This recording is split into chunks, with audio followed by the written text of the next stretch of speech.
अपने आप कर गया। Welcome to online portal of Ayodhya education. आज हम लोग डिस्कस करेंगे एसी और डीसी के बारे में। कल के टॉपिक में हमने सीखा कि एसी क्या होता है और डीसी क्या होता है। आज हम सीखेंगे कि एसी और डीसी में अंतर क्या होता है, उसके बारे में सीखेंगे।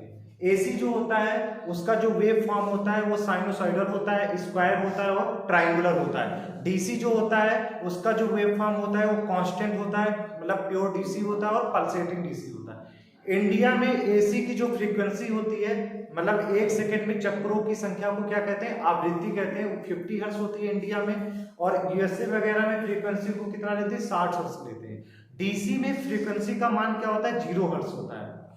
एसी में हमारा जो पावर फैक्टर होता है, वोल्टेज और करंट के बीच में बनने वाले कोण को अगर कॉस के साथ लिखें उसे कहते हैं पावर फैक्टर। तो एसी में पावर फैक्टर 0 और 1 के बीच में होता है और डीसी में पावर फैक्टर का मान 1 होता है। एसी में पावर का जो कैलकुलेशन करते हैं हम लोग, P बराबर B into I, voltage into current into power factor cos phi, जो वाट में होता है। और डीसी में जो पावर होता है वोल्टेज इंटू करंट का गुणनफल को पावर कहते हैं।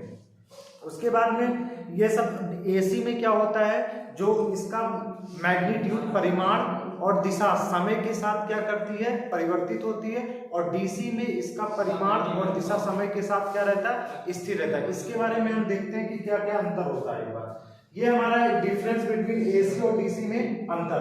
तो एसी में यहाँ लिखेंगे और डीसी में यहाँ। तो वन बाय वन देखते हैं। एसी का जो वेव फॉर्म होता है वो साइनोसॉइडल होता है, स्क्वायर होता है और ट्रायंगुलर होता है। एक साइकिल में क्या बनेगा, 0 से पाई पॉजिटिव बनता है और फिर निगेटिव में भी पाई से 2 पाई, मतलब एवरी हाफ साइकिल में क्या करता है, एसी अपनी पोलैरिटी को चेंज करता है। डीसी में देखेंगे ये वोल्टेज या करंट का मान टाइम के रिश्ते में क्या रहता है, ये कांस्टेंट वेव फॉर्म रहता है। इसका जो वेव फॉर्म रहता है प्योर डीसी और पल्सेटिंग डीसी के फॉर्म में रहता है। एसी की में जो फ्रीक्वेंसी होती है वो 50 हर्ट्ज होती है हमारे इंडिया में, और यूएसए वगैरह में कितना होता है, 60 हर्ट्ज होता है। वही डीसी की बात करें, डीसी की फ्रीक्वेंसी कितना होती है, 0 हर्ट्ज होती है।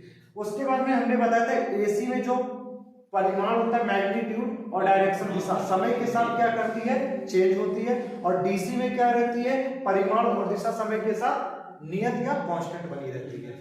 उसके बाद चौथा अंतर होता है, एसी को हम लोग अल्टरनेटर और ऑसिलेटर के द्वारा उत्पन्न करते हैं और डीसी को हम लोग किसकी सहायता से उत्पन्न करते हैं, सेल्फ बैटरी या डायनेमो के द्वारा उत्पन्न करते हैं।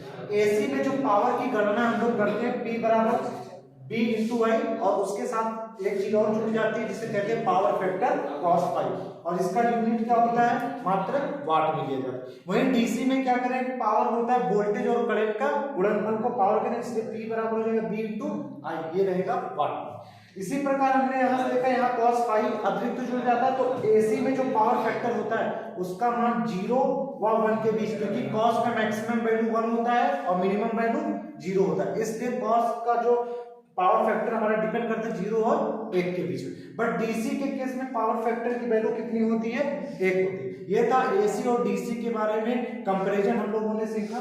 Thank you for this video and channel को सब्सक्राइब करें और लाइक करें, शेयर करें आगे की वीडियो के लिए। Thank you for this.